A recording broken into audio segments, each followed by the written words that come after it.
Hi, good morning, everybody. My name is Kari LaScala. Oh, sure. Good morning, everybody. I'm Kari LaScala. I'm the Health Communication Specialist at Wisconsin Health Literacy in Madison. Wisconsin Health Literacy is a division of Wisconsin Literacy.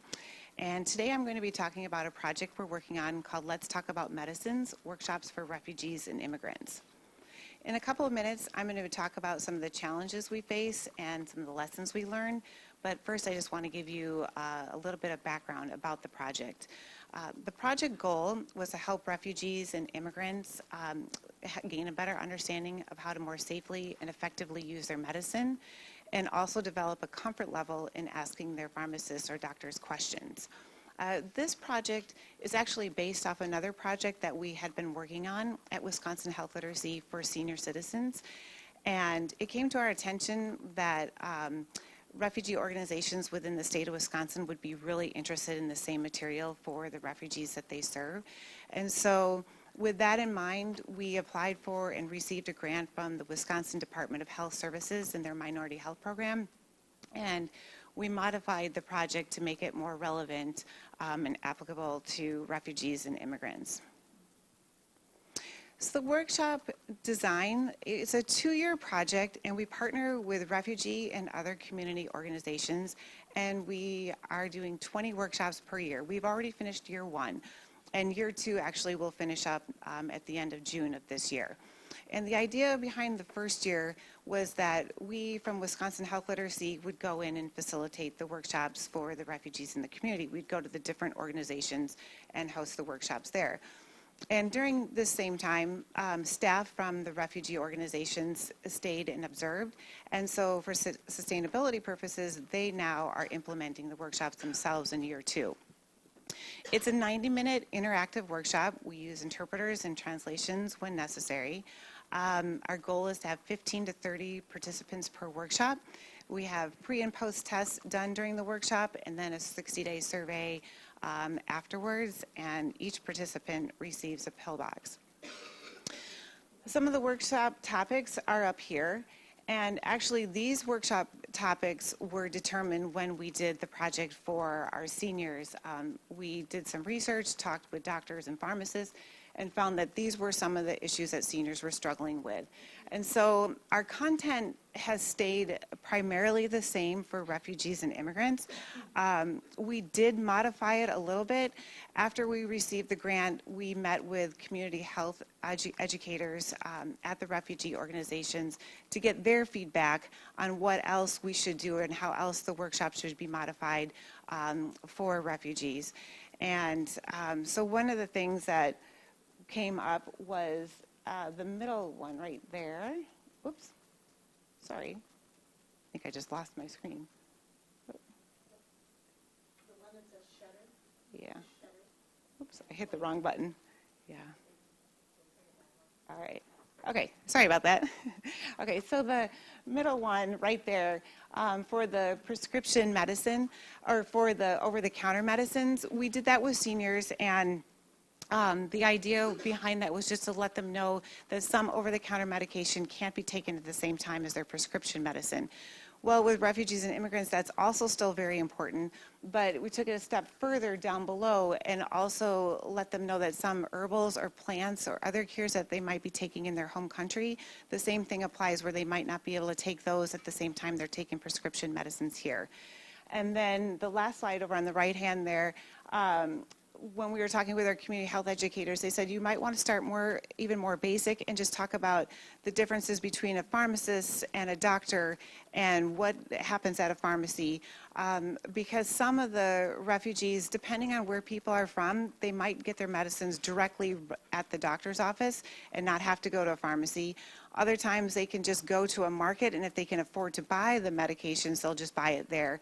And so a lot of times they aren't aware that to get a prescription medicine, you have to see a doctor first who writes the prescription, and then you go to the pharmacy to get it.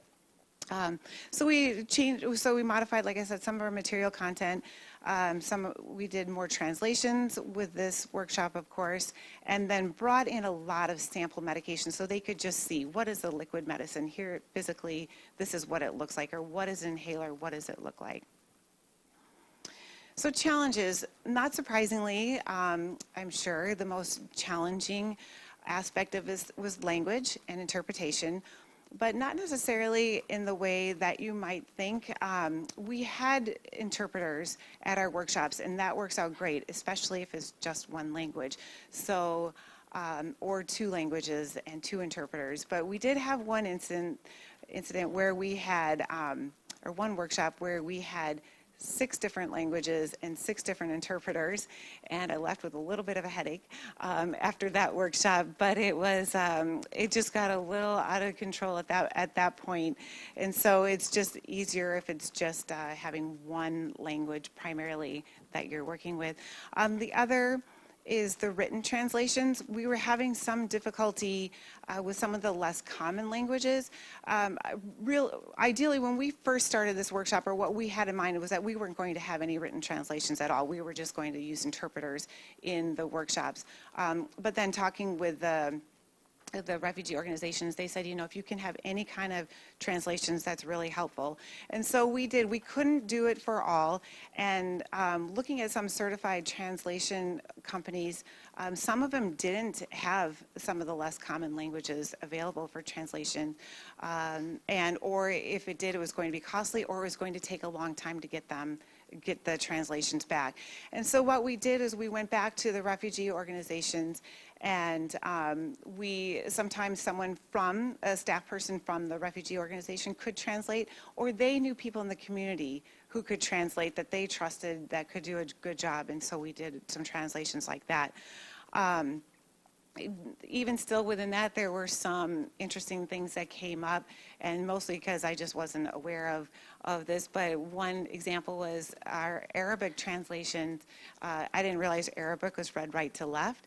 And so when we did some of our pre and post questionnaires, and I was analyzing them, and we had A, B, and C for answers, the C and the A were mixed up. Like, they just were completely opposite of what I had in English. So that was interesting. And then another translation, Karen, I think that's how you say the Karen language. We had a translator, and she had to handwrite it because there wasn't a computer or a keyboard that she could use that would come up with the right characters or symbols. And so it was just a little bit harder to read as handwritten rather than something that would be typed.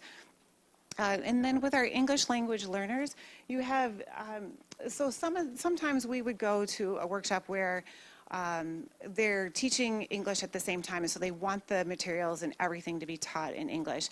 And they try to group people together that are at the same English skill level, but that is not always the case of how it plays out. And so that could get a little challenging when you'd have different levels of English in the classroom. But a lot of times they had tutors that could come in and help them, or the teacher could help in the classroom, or even other attendees and participants could help. And these were some of the languages that we saw in year 1 and are seeing again in year 2. Another set of challenges, and we've sort of been talking about this earlier today, is just the diverse backgrounds that people are coming from.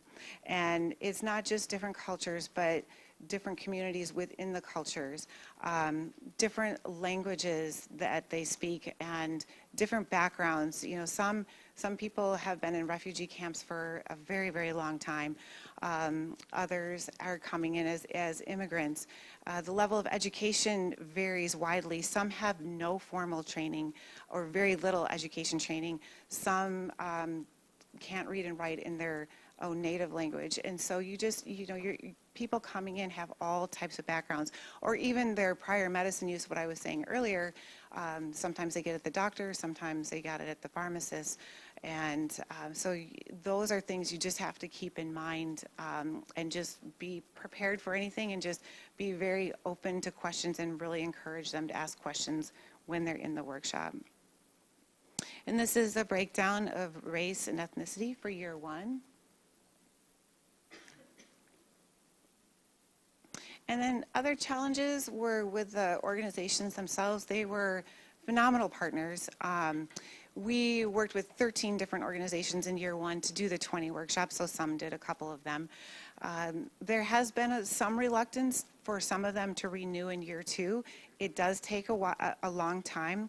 I shouldn't say a long time, but it definitely takes a while to recruit participants, to organize the workshops, and then to do the follow-up surveys 60 days later. And right now, I heard from one of them, with the current climate and debate in our country on refugees, they really just have to prioritize what they're able to do in the situation as it is today. So most are on board, and for the few that aren't, we're able to locate other organizations that are interested. And again, the number and language of participants was not always known when we would go to the workshops.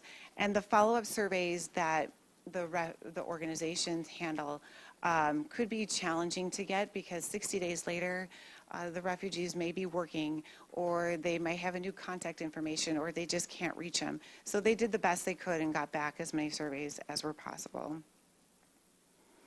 And so what we learned just to keep explanations as simple as possible, just basic health literacy. I would catch myself sometimes talking and thinking, oh, I didn't say that right, or I don't think they understood, so I'd quick go on to the next sentence before my interpreter even had a chance to say the first sentence I had said. And so I just quickly learned to just keep it simple, and just allow for questions if people have them, and not to over-explain things.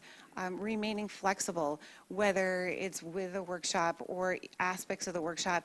Originally, we were going to ask the organizations to do a 2-week survey, and then again at 90 days, and just really realized that just isn't realistic. That was a lot for them to do. So we just said we forgot that and just went with the 60-day follow-up survey. And I don't mean to be oversimplistic in this sentence, but a simple smile and hello, how are you, when they come in just goes a really long way. And keeping our workshops interactive.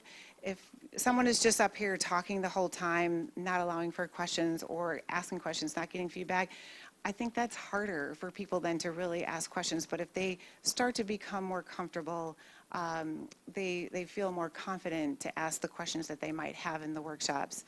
And the same with having fun. These are serious topics. Some of these people are suffering or come from serious trauma or tough backgrounds. But just to have fun in the workshop is just a really nice way to go too. And just to know your work is important.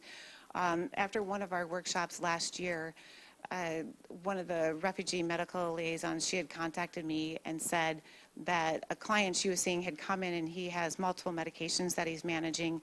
And she said, do you feel like you can handle this? And he said, yes, I was just at this workshop last week. I got this pill box. I understand how to organize my medications, and I feel really good about how to handle all of this. So that was great to hear. And I'm going to end with a short video clip. We're working with a pharmacist right now to put together this video. It's not quite done, but I do have a clip. And the purpose of the video is for him to give tips to other pharmacists in their communications and working with refugees and immigrants. He's a pharmacist in Milwaukee, and they serve a lot of refugees in his practice. And so and he gave us lots of tips, but I'm just going to end on this one. So I think looking at the person as a whole person, that this